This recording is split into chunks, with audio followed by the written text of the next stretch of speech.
Good day everyone. We are going to continue with part 3 of our teaching writing class. For this class we are going to look at these aspects.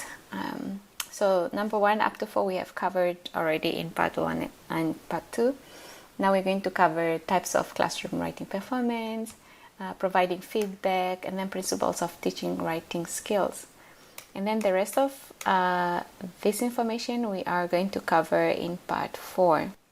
Let's start with the types of classroom writing performance. So we have a number of classroom performance that can happen in the classroom. And they are imitative or mechanical writing, intensive or controlled writing, self-writing, display writing, and real writing. Well, all this type of writing do happen in our classes, but for the most part, the ones that happens the most, the one that happens the most is the intensive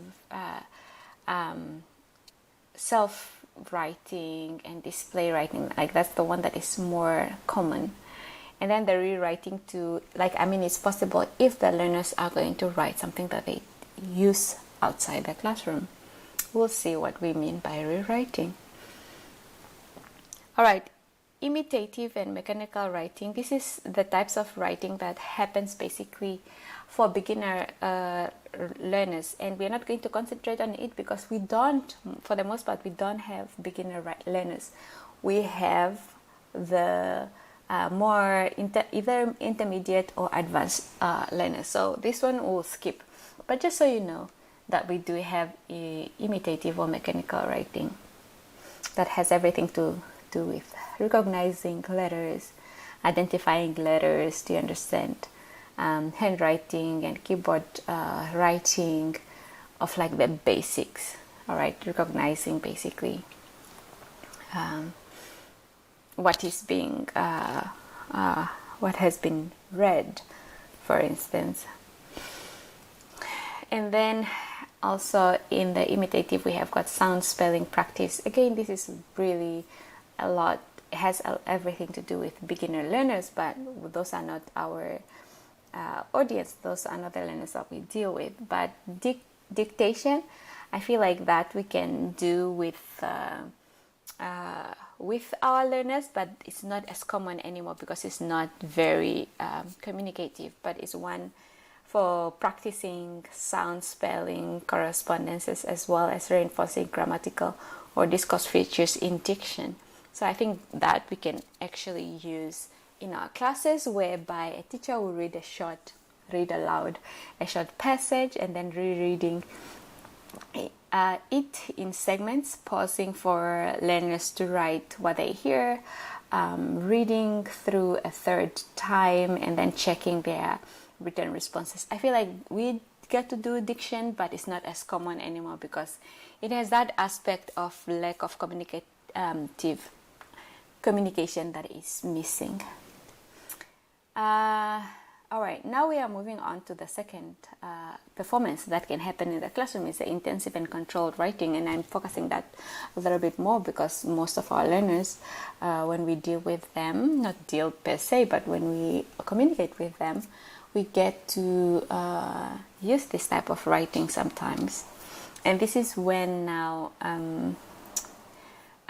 whereby this type of writing does not really allow much, if any, like creativity. The creativity part does not really happen there because we are controlling what they write and how they write. Do you understand?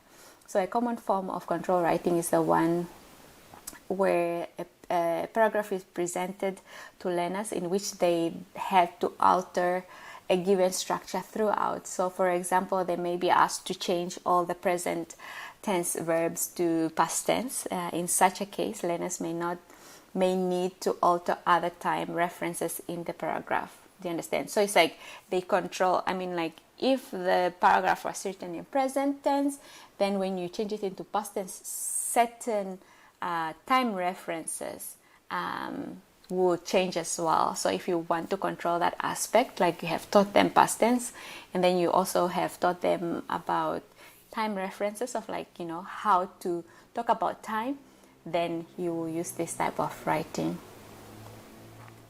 And then next we have got guided writing, which loosens the teacher's control also. a little bit more than the guided, the controlled writing. So the guided, but you still, as a teacher, you still have control. But what it offers, though, is a series of stimulators. So, for example, the teacher might then get learners to tell a story just viewed on a videotape by asking them a series of questions like, where does the story take place? Describe the principal character, like the main character. What does he say to the woman in the car? So that is, let's say, this is the aspect that, there's a scenery where the main character, talks to a woman in a car.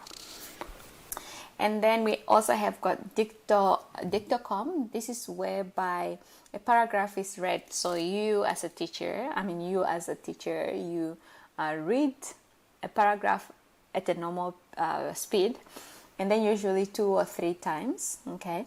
Then you ask the learners to rewrite the paragraph to the best of their recollection of the reading. So it's like first you read, and then you read it for the second time, and maybe the third time even. And then while they read, they don't write anything. But afterwards, after you have read, however many times that you read, then they rewrite it from their memory of what they remember about that paragraph. Okay? So in one of the several variations of dictocom technique, the teacher, after reading the passage, puts the keywords from the paragraph in sequence on the chalkboard as cues to the learners. So, after you have read it several times, you then write the keywords, like the main ideas, on the board in a sequence that, will help the learners remember what you have read. And then they can write then everything else from memory. So a significant proportion of classroom writing may be devoted to self-writing. So we are moving on to the next one, which is self-writing. And then self-writing could be done with the learners themselves being the audience of their own writing, or they could have an audience of a teacher, for instance. Okay, so for times when they are their own audience, that will be like when they take notes, all right, during the classroom, and later recall whatever that they have written in their notes. And other notes may be done in margins of books through digital notes and highlights. Again, when we're talking about digital notes and stuff, I feel like, okay, that depends on where you work as a teacher. There are classes, or there are schools that are that advanced, especially private schools that are advanced in such a way that they can use digital tools in their classroom. But for the most part, like, the learners do have their notes textbook, and they can write in the margin of the textbooks, or they can write in their notebooks the notes as you teach them. And then you have to encourage them. You have to encourage them to take notes in the classroom, because I feel like this is an aspect that a lot of, especially the teacher trainees, people who are teaching, like student teachers, they don't, encourage the learners to take notes in the classroom. So you have to encourage your learners to take notes in the classroom as much as possible, but as long as it doesn't distract them from paying attention in the class. And then another type of self-writing is diary or journal entry. All right, and then here the learners can record their thoughts, feelings, reaction. But then there are times when they do this, the teacher you as an instructor, you as a teacher, you can read their journals, and then you respond. But then it depends now. You can always encourage your learners to do journaling for themselves, and they keep their journal as a secret. They don't need to bring that to school. It's a good way for learners to really have practice with writing, get used to writing. Okay, but then there are also times where you can have English language journals, where they write about whatever experience that they have, and then you read those journals, and then you have to respond, and then we'll see an example. So for example, here we have got a journal as an example below in the next slide, where an advanced ESL student from China wrote a journal entry, and then their teacher responded. So here we have got an example. So this is the journal entry of the learner, ESL learner, and then here is the teacher's response. So I will suggest that you read that during your own time. And then we have got now the display writing. So the type of writing performance that we have is display writing. So first we looked at imitative copying response, and then second we looked at imitative, and then second we had controlled or guided, and then third we looked at self-writing, and now we are looking at display writing, which is the fourth, and then we have the fifth, which is called rewriting. So this is it was noted earlier that I think we spoke about this in the last class, that for most of our school curricula, our learners do more of display writing, right? Display writing, where for all the learners, they give short answers, exercises, they do exercise, essay examination, even research report, while involved in element of displays. Like, you teach them a certain way of writing. So let's say how to answer short questions or how to write essays, and we have different kinds of essays. Or let's say you teach them how to write letters, and then for you to see that they have really acquired what you have taught them, then we give them an exercise where they practice the skills or the features, or however way you want to put it, to see that they have learned what you have. They have learned what you have taught them, and they can put into practice what you have taught them. So for academically bound ESL, one of the academic skills that they need to master is a whole area of display writing techniques. As I have just mentioned, we have got the reports, we have got essays, letters, blogs. We have all kinds of writing types, and this genre of writing requires certain writing techniques that they need to display. So that's why they call it now display writing.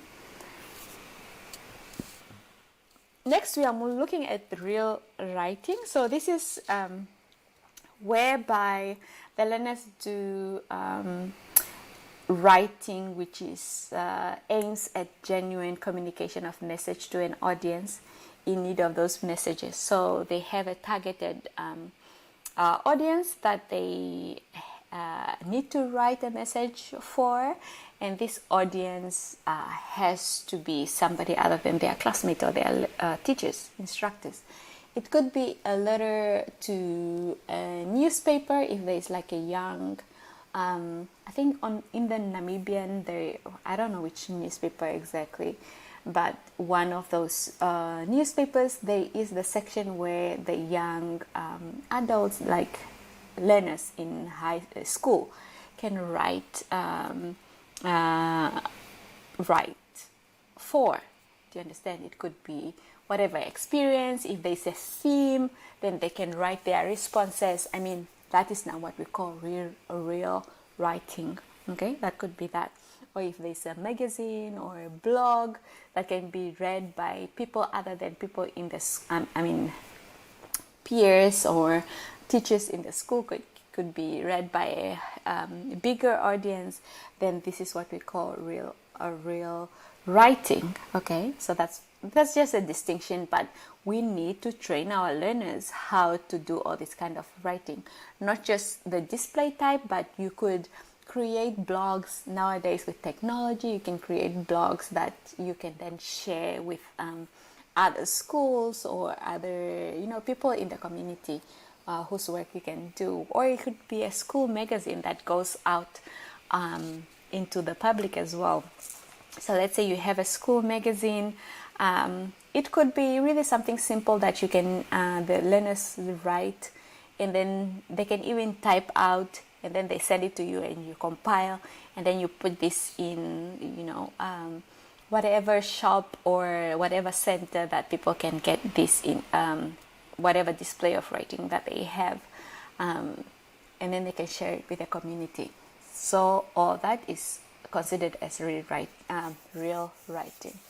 And then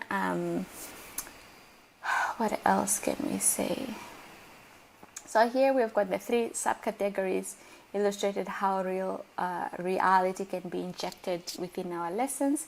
We have got academic writing, where peer editing works to add what would otherwise be an audience of one as instructors. So you can have the learners work with each other, and then they read each other's work rather than just you being the only one to read their work.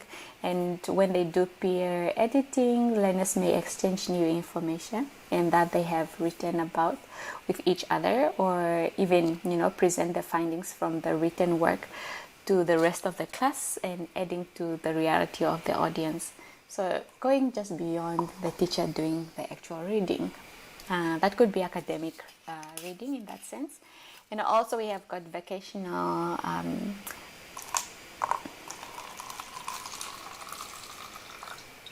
so we have vocational or technical writing, whereby, let's say,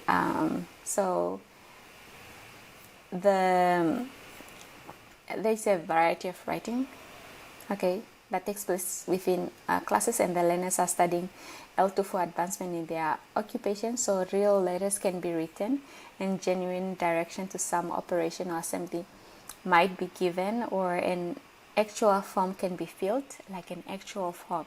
Let's say they are applying for something, then they fill out an actual form. All right, so that's what we have. Even when they are applying for university or vocational studies, then they can fill out real forms. You can do that as an activity in the class, how to do it in reality, and then they apply, because that happens usually around August if the calendar has not changed that much. So that is now what happens in real life. And then the examples that I have given you with writing journals outside the classroom, that's real life things that can happen outside the class. Next. Now we are moving on to a new topic, which is providing feedback. So when the learners have done different kinds of writing, be it display writing, self-writing, or actual writing, then what can they do? What kind of, no, not what they can do, but what kind of feedback can you give them? So we have different kinds of feedback. So the types that we have got written comments, we have individual conference, because I have spoken a little bit about conferences in the previous classes, recorded oral feedback. So that's what we have. Now we are going to look at some of the advantages and disadvantages of these types of feedback. It's good for you to know this type of feedback, what are the advantages of this, and do you understand what are the disadvantages of these types of feedback, so that you need to consider this when you are giving feedback to your own learners. Now we're going to look at the written comments, the advantages and disadvantages of the written comments. So what is the advantage of the written comment? 1, endnotes, margin comments can reinforce strengths of the paper or indicate where improvement is needed. So you write those on the margins, the learners can refer back to that. However, when it comes to you now as a teacher, there's a disadvantage, that is it's time consuming. Imagine you have 40 learners in the classroom, which is possible in public schooling, right? It's very time consuming, especially if you're not wise enough to know what to concentrate on when you're grading written work. And then written comments are open to misinterpretation, the learners will not know what you mean by what you have written, so they can misinterpret what you have written. We are moving on to individual conferences, and the advantages of using the individual conferences is that this provides an opportunity to clarify and negotiate the meaning through discussion, because you are seated right there with your learner. And then if that is not possible, I feel like with COVID, then we might not be able to meet face to face with the learners. We can have an online discussion with the learners. And then you can negotiate about, let's say, if you have written comments, for instance, combining it with individual conferences, then they can clarify whatever comment that you have given them. And then they may be less time consuming than providing clear written feedback. So because here you are speaking is faster than when you are writing. However, the disadvantage is that teacher and or learner may not be available outside the classroom because we have so much more to do. As teachers, and the learners may be, for some reason, like they live far away, they can stay longer, or they have other activities that they need to take care of, or in cases with COVID, like you can't meet the learners face to face because of those restrictions. All right, so there might just be, for some reason, you will not have time for individual conference. Second, learners may not be willing to attend office hours, where you have learners, do you understand, like you tell them, oh, come after class during times where the learners can visit the teacher's office, but sometimes learners don't take advantage of that, and then learners may not be willing to admit when they do not understand the teacher's comments. So like, for example, you give them a comment and they don't understand it, they will not admit it to you that, oh, I don't understand this. They just agree with you. We have those type of learners, but I feel like for the most part, our learners are learning to question, to ask questions, to when they are not understanding something, they are very vocal. They are a little bit vocal than our generation and probably your generation that don't speak up much. Now we are moving on to recorded oral feedback that you can give your learners, and then the advantages. The advantage of this is that it's so much faster than written feedback. Faster, and then it provides opportunity for listening comprehension as well. So you get your learners to listen, to practice listening, and then learners can listen to comments multiple times. Do you understand? Because they have the voice recording, they can go back and then re-listen to what you have recorded, if they can. And then learners can listen to comments. Okay, we have already covered that. Non-verbal information, inflections, and tones of the voice can be reflected in the recording, and then that promotes a positive interpretation of the comment rather than compared to reading. Not rather than, but compared to reading. Then the disadvantage, though, is that technology may not be available. We know that in many situations our learners do not have the resources. Just as you guys and girls, as students, sometimes the resources are not there. So that could be a disadvantage. But then if you are fortunate enough to be in a school where the learners have got these resources, then make use of them. And then some teachers or learners may be uncomfortable with recording equipment. Some people are really uncomfortable having their voices recorded, and therefore they do not make use of this opportunity of recorded feedback. So that's what we have. Those are the types of feedback that you can give your learners. And then we have looked at the advantages and disadvantages. Now it's up to you to decide which ones are you going to use. And just to give you a few tips, when you're giving feedback, as you read your learners' work, there are times when you get to see the differences the common mistakes that the learners are making within their writing, right? Like a bunch of them, they might be doing, they are all committing the same error in, let's say, a certain grammatical feature, right? Instead of like talking to each one of the learners, you can have feedback meant for the whole class. That could be a recording that they can listen to later, or it's a comment that you do during the class, or you write it on the board and you teach them about the mistake that they are making. Do you understand? Or if they have the tools, the resources, technological resources, then you record that and then you send that recording to the learners. If it's a common mistake or error that the learners are making within the lesson. So that is just tips, right?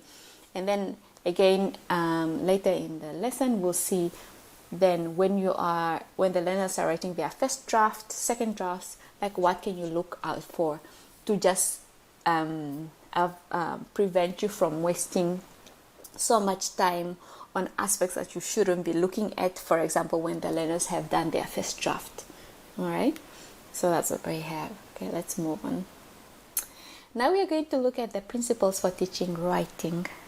Those principles are 6. So incorporating practice of good writers, and then balancing process and product, account for cultural and literal backgrounds, connecting reading and writing, provide as much authentic writing as possible, and then designing pre-writing, drafting, and then revising stages of writing. So that is what is involved in process writing. And as you will see later in our syllabus, that there is this aspect of doing pre-reading, drafting, and revising in writing. And this is something that we haven't really done much. I don't know about you when you're in high school, but when I was in high school, this was not a practice that was done often, really, but we need to teach our learners how to use this. And it's also good for you too as students working on drafting. Now, let's look at some guidelines to help learners become efficient writers. So, good writers practices. So, incorporating practices of good writers. So, first one is carefully attend to a specific or assigned writing task. So it's like if you're given a task to write a letter, then don't bother or waste your time reading other things that are related to, like, let's say, essay writing. Do you understand? So just attend to that specific assigned writing. Don't do anything else. Don't waste your time. The learner shouldn't waste their time when they are doing other kind of writing. And then the second one is focus on a goal and the main idea. On a goal and the main idea of whatever writing. So let's say that the goal is to write, let's say, a letter informing people about the prevention of COVID-19. I know I always refer to this topic because it's the common one as we speak. Then that should be the goal. The main idea should be about COVID. Don't include anything else, like, let's say, technology or different ideas. Focus on the main idea or the main goal. And you should teach your learners as well to do that. Perspectively gauge the audience. So that is to say that you should guide the audience in your writing on what they should concentrate on the main goal of. So your writing should really guide the readers. Like, the information that you give them should be the necessary information dealing with the goal or the main idea that you have purposefully chosen, or that is chosen for you by the instructor, or is chosen for the learners by you as the instructors of the learners. And then the learners should spend some time on planning to write. Not too much time, but planning to write. And you will see at a later stage that this is, some of the necessary skills that the learners really need to acquire in their writing. Is necessary, especially during the process writing. But that type of skills should also be necessary for the product writing as well. Like, it's necessary, it's needed, it's essential for product writing. Next, easily let the first idea flow on the paper. So easily, not thinking way too much about it, but it should flow easily on the paper. It should be read easily. Write it in such a way that it can easily be read by the audience. And then follow a general organization plan as they write. Organization plan, like, give them guides of, like, for instance, if they're writing essays, how does the essay look like? How are the ideas organized? So in a paragraph, how are the ideas organized? So we have got the main idea, topic, sentence, supporting idea, and then concluding sentences. So that kind of general organization plan that they need to write and follow. So they sit and utilize feedback in their writing. So which means after they have written, let's say, their first draft, they should get some feedback either from you, or that could be from the the other students. And then are not wedded to certain surface structure. They shouldn't be restricted by whatever surface structure that you may give them, but they should follow the organizational plan for whatever types of writing that they are doing. Revise their work willingly and efficiently, so which means they can work on editing, and after they've gotten feedback, revising their work, their drafts, for instance, should work on that. I mean, good writers do that, and patiently make as many revisions as needed. So depending on the type of writing that they are doing, if they have enough time to do the drafting and the revision of multiple revisions, then they should do that. But then if they can't, you can do that in the classroom however many times you allow them to do the drafting, then they should make use of those revision provided to them. All right, so that's what we have: incorporating good practice of good writers. So these are just some of the guidelines, not all of them, but some of them that they can use, not only in your classroom but also in real writing, the type of writing that happens beyond the classroom. And even for academic writing, which can happen in the classroom, they can apply these guidelines. Next, we have got a balance of process and product writing. So that is just to say that we just don't focus on process writing and then neglecting product writing, or focus mainly on product writing and neglecting process writing. There should be a balance between the two. The process writing is the one that the learners do a number of, they have stages when it comes to writing, process writing. So we have got free writing, brainstorming. We'll see an example. Brainstorming, and then we have got the drafting, then the multiple drafting, and then the final product. Okay, but then product writing is the one that just happened basically in a limited time, and you focus mainly on that essay rather than the process in which the learners can show or display some sort of improvement as they write. And then for the notes regarding the balance, you can read this on your own. I tried to summarize. And then next, account for cultural and literal backgrounds. I mean, we have already spoken about that depending on your culture, the way you write is a little bit different from the typical Western English rhetoric convention. Not only Western anymore, because we have different kinds of English, different types of Englishes. That doesn't sound very English, but we have got, even now when you go to Microsoft, okay, just as an example, when you change English, they have got UK English, US English. We even have Namibian English, do you understand, is part of the Microsoft setting up, which is just like amazing to really see that. So which means we have different kinds of Englishes now. I know that doesn't sound right, but we have different types of English depending on where in the world, because we use English in different parts of the world, and then everybody is using their own convention rather than just following one type of rhetoric convention. But again, when it comes to, let's say, academic writing, the convention still stays the same on how you should write. All right, and then when you teach your learners, take account of this, make them aware of this, and then if it's going to impede their writing, especially with globalization, they can be applying for schools anywhere in the world. And then if they are applying for schools outside Namibia, for example, they should be aware of the convention, like writing convention that happens in the country that they are writing. Do you understand? And then make them aware of, let's say, how it's different from how we write in Namibia, for instance. Do you understand? And then if we are being even more specific, how we write as in our native language might be a little bit different from how the convention of writing is in English, and we have spoken about that. Like, take account of that, and then make them aware of the differences.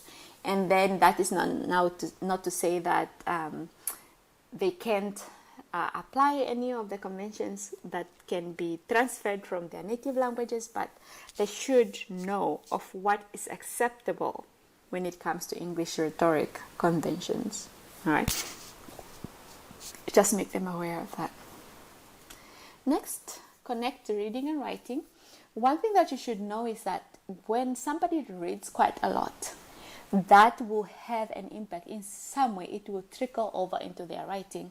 So it's through reading that learners really get to observe the written word, like how do people write, the different types of writing, even the expressions that they can get when they read. Do you understand? And when they read or study a variety of types of text, they can gain some important insight on both how they should write about a subject matter that may become the topic of their writing. Do you understand? So even the content itself, the more they read, the more they know, and then they can write more. Do you understand? So you need to connect the two. Encourage the learners to read both intensively and extensively.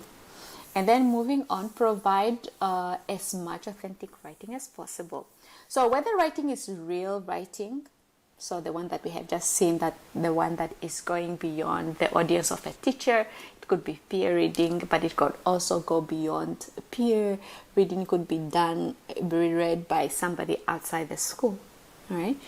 That is now real writing. And then displays the one that happens in school, that you are really examining the learners to see they have acquired the features that you're teaching them. So it could be either way. It could be we have to make it as authentic as possible, right? Authentic in terms of like emulating what happens in writing outside the classroom in the real world, right? So you can make it authentic. And then this could be done by, when the learners are writing and then their audience is specified overtly, like it could be somebody either, an audience that they can have, could be somebody within their classroom or somebody outside the classroom, and then they convey meaning that is intended for that audience. So, for example, when they share their writing with other learners in the classroom, that could provide some sort of authenticity, and then they can take on different roles as well. Okay, and then also when they publish their work in class newsletter or writing for people outside the classroom, I've already spoken about that. Script for skit or dramatic presentation, writing resumes, writing advertisement, all this can provide some sort of authenticity in their writing as long as it emulates what happens in the real world outside the classroom. And then the sixth principle that you should apply when you teach your learners is designing writing tasks that entail pre-writing, drafting, and revising stages when the learners are writing. So the process of writing generally involves the 3 drafts, but as many as 7 phases as described below. But then again, we can't really say 7. It could really depend on you. It could be, the first one where they free write, brainstorm, the second one when they revise whatever they have brainstormed on, and then the final product. I feel like that's a little bit more realistic in our context because we have got the time limit and then we have got a syllabus to cover. So you have to be mindful of that, right? Unless you are teaching basically the writing class, a class that is just meant for writing, then yes, you can do as multiple drafts as possible. So within this process, writing, we have got stages. So the first stage is the pre-writing stage, where you encourage the learners to generate ideas as noted in the table below. So we'll see numerous ways to generate ideas. And one technique that may be somewhat difficult to catch on is brainstorming. Brainstorming is like coming up with different ideas, Do you understand? So this involves an open-minded, rapid-fire, voluntary list of ideas with no debate or judgment made by anyone. It allows the learners then to get their creative juice flowing. So it's like, okay, it's brainstorming, coming up with as many ideas as possible. No judgment from anyone. It's like every idea is welcome. And then the subsequent stage is ideas that are deemed pertinent can be further explored with others, while others can be set aside. So it's like there are ideas, so they are brainstorming, right? Any idea is written down, but then afterwards they pick out the ideas that are deemed necessary, important for the topic or whatever structure that they are working on. And then the other ideas will be set aside, like they don't explore those ideas further, but explore the ones that are necessary. So here are the phases. The process approach to teaching L2 writing, which is adapted from Wiggle 2014. So we have got the pre-writing. Activities provide background information and stimulate interest. So this can be, the stimulation can come from the reading, video, discussion, whole class, or group, or pair work, researching and brainstorming. And then they go, so the first draft is students sketch out ideas without much planning. So free writing, so that's the next second phase. Free writing, little or no emphasis on form, grammar, spelling, focus on the content. I think we'll see more information on that. So it's like the first draft is like you're just writing ideas, but you don't focus a lot on spelling or grammar, but just the idea flow. And then commenting, so the peer or the teacher will read the first draft and then make some sort of comment. So it could be peer review, pair work, or the teacher conference, or feedback on content of what has been presented. So it's like the ideas, not the grammatical or spelling that the learners have done, but rather on the content itself, the ideas that have been presented. And then the second draft, the learners then look at a whole essay, use peer instructor feedback, rethink and revise their work. So after they've gotten the comments here, then they revise their work, reorganize, restructure, add details, and clarify on aspects that were not clear in their first draft. And then the third draft, the learners edit, attend to writing convention, rhetoric, grammar, and vocabulary. It's like in their third draft, the focus is more on grammar, the rhetoric, the convention of writing, the vocabulary. So we may have checklists indicating on the convention, like, oh, it should have an introduction, body, and conclusion, stuff like that. Or paragraph should have topic, sentence, supporting sentence, and then concluding sentence. Restructure the ideas, checklist, grammar log on the grammar aspect that they need to concentrate on, proofread their work, and then use dictionary check for the spelling and the vocabulary. And then post-writing. So this is now when you have the 7 phases. But for some of these, it's like some of these ideas you can combine in the first draft or the second draft, and then you have got now the third draft, for instance. But this is not like it might not be applicable in the class all the time, in our writing classes all the time, or the class in general all the time. Anyways, post-writing, students then share their finished product. So through discussion, pair or group work, following up on topic covered, share products online, enter products into a portfolio. And then the 7th phase is where evaluation happens. That could be self-evaluation, it could be peer evaluation, or teacher evaluation, assessment of the final product. You can use rubrics, student conferencing, or self-assessment, checklist even during this evaluation. And then we'll see more in more details. So in the first draft, free writing, like brainstorming, is usually a way for learners to simply start the flow of writing, uninhibited by any potential of being judged for grammaticalities, incorrect spelling, or fuzzy thinking. So it's like really writing as fast as they can of the ideas that they have, and not care so much about spelling, grammar, or anything being unclear. And then the drafting and the revising stages, which you can combine, by the way, because we had got the first stage of drafting is like free writing, just writing, and not caring much about spelling or grammar. And then in the subsequent drafting, then you have our revising stages, the core process of writing. Here, learners either are given a time in class composition to write from start to finish within the class, or they can be given this part as homework writing assignment. So at this stage, gives no opportunity for systematic drafting, and too often assumes that the learners or students would learn the essentials of good writing on their own. So in process writing, rather, so this is what happens in product writing. But then in process writing, drafting is viewed as an important and complex set of strategies, the mastery of which takes time and patience and trained instruction. So you cannot just assume that they will pick up all these good writing guidelines, good writer strategies.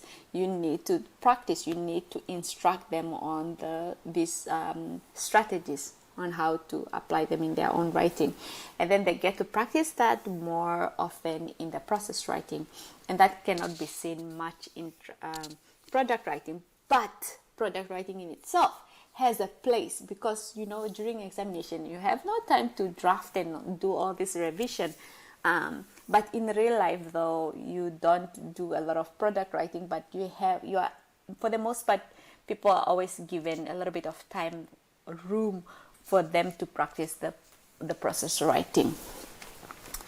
And then here are several strategies or skills that can be implemented in the third drafting stage. So the third drafting is like after they have done the free writing, the brainstorming stage, then they get to the strategies for drafting stages. So we have got generating ideas in trial and error process, monitoring one's own writing without premature diverting attention on wording or grammar. So this is the first stages, right?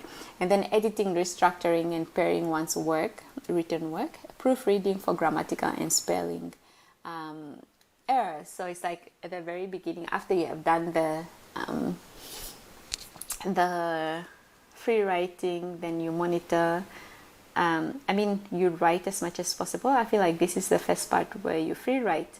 Don't pay attention to wording or grammar, but then afterwards, when you get feedback, then you work on editing, restructuring, repairing your work based on the feedback that you have gotten, and then you proofread again, where you focus on the spelling and error at the later stage. So this is a combination of like the free writing, and then when you get feedback, and then working on the drafts after you have gotten the feedback.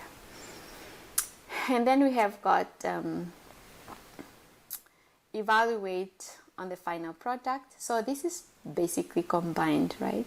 And then after you have gotten the final product from the learners, you can evaluate through either peer assessment or self-assessment, which could provide a complex process for learners who feel that the instructor is the authority. So it's like when you get to encourage the learners to work with peer writing and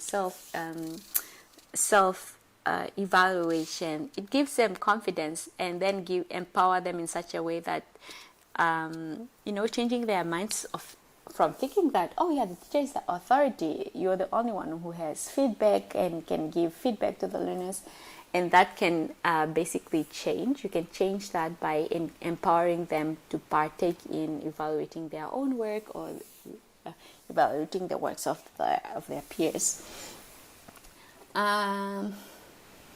And this type of evaluation can happen during that term. Evaluation should be, at the very least, be formative in suggesting ways to improve one's writing in the next time. So it's formative, not summative, that just looking at the final product, but formative to help learners improve. Okay.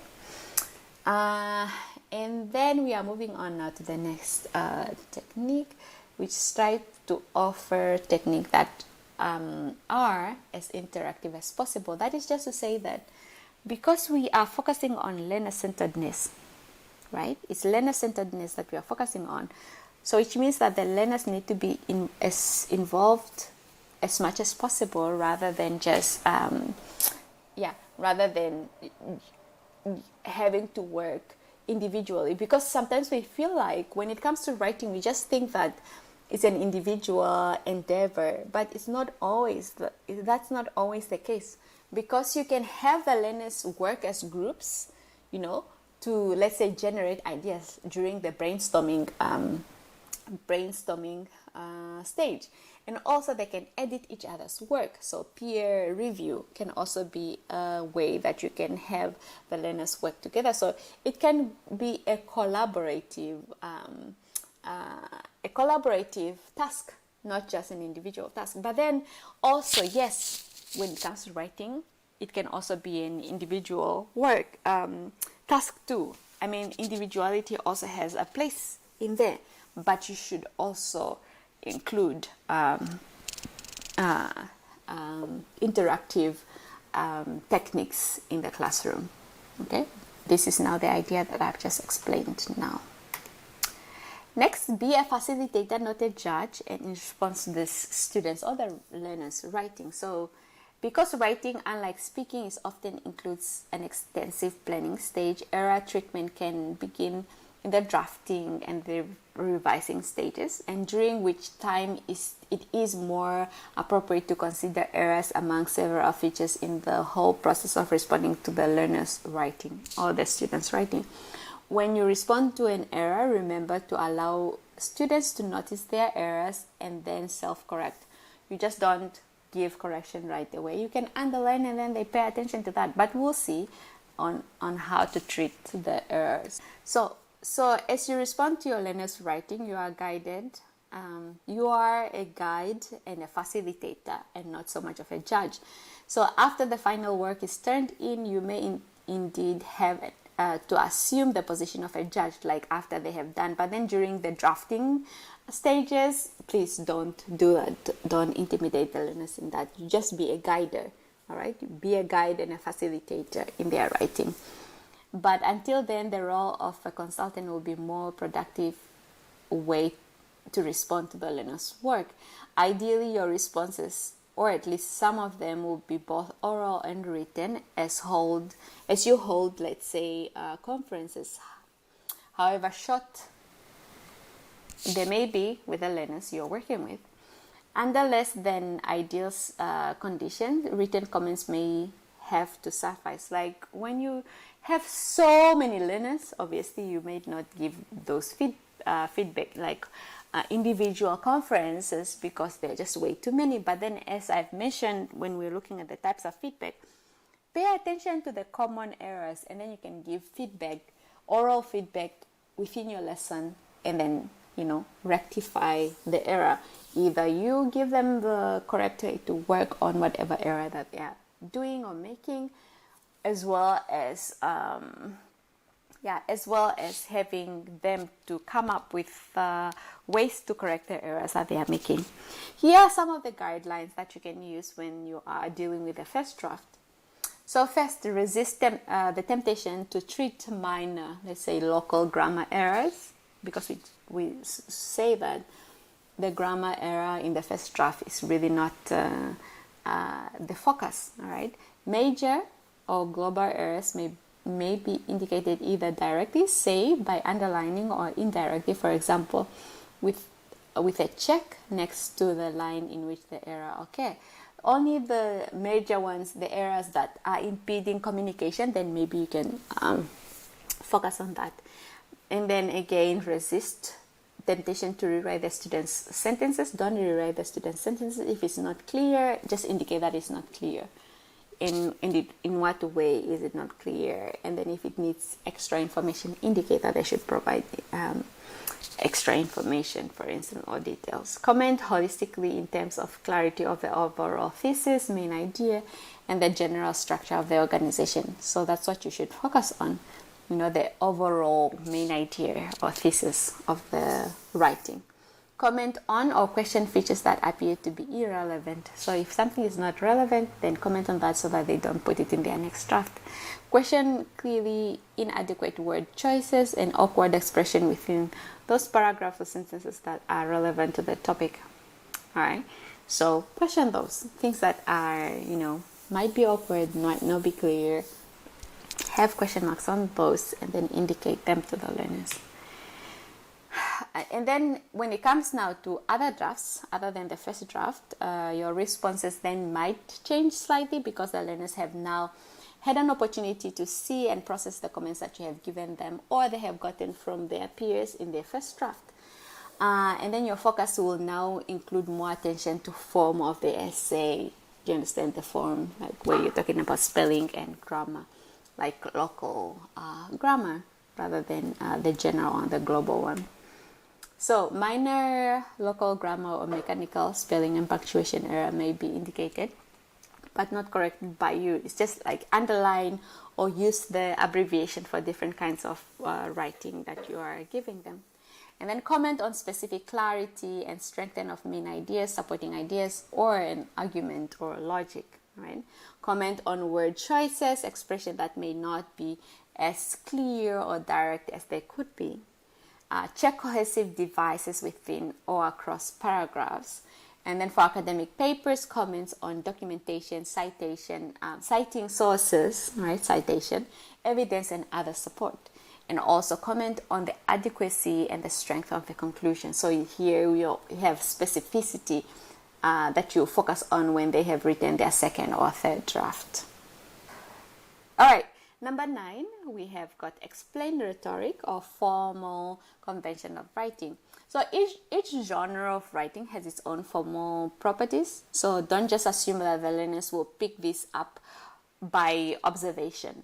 Please do not assume that. I told you, and I think I've mentioned that over and over. Don't assume that the learners know how to write essay. They know how to write formal letters. Don't assume any of this. You need to explicitly explain those rhetoric or formal conventions of the type of writing that they're concentrating on in the classroom. A reading approach to writing is very helpful, so which means that they read an essay or letter or the type of convention that you want them to concentrate on. So for example, in academic writing, some of the features of English rhetorical discourses that the writers use to explain, propose solution, debate, or argue are listed below. So we have got some examples here that you can focus on when you are teaching your learners. So if they are debating or if they are proposing solution to a problem that they have noticed or they are whatever argument that they are doing, we have got some examples. So here are some of the guidelines that are important when it comes to academic writing. This is just an example, but then there's more specificity depending on what type of writing that they are doing, but this is a general one. So provide a clear statement of thesis or topic or purpose, like the topic idea of what is being addressed in their writing. Use main ideas to develop and clarify the thesis. So the main idea here, the thesis topic or purpose. And then use supporting ideas to support the thesis, the main idea. And then support by telling, so describing, support by showing, giving evidence, facts, statistics, etc. Support by linking cause and effect, and support by comparison and or contrast. So these are just some of the ideas that you can use within your class. All right, with that we are coming to the end of part 3, which covered the types of classroom performance in a writing class, and then providing feedback, types of feedback that you can have, the advantages or disadvantages of the 3 types of feedback that you can give, and then the principles of teaching writing skills, like what do you need to consider when you're teaching writing skills. So that's what we have covered within this lesson. And that, ladies and gentlemen, is the end of part 3 of teaching writing. Thank you for coming to class. I will see you in the next lesson.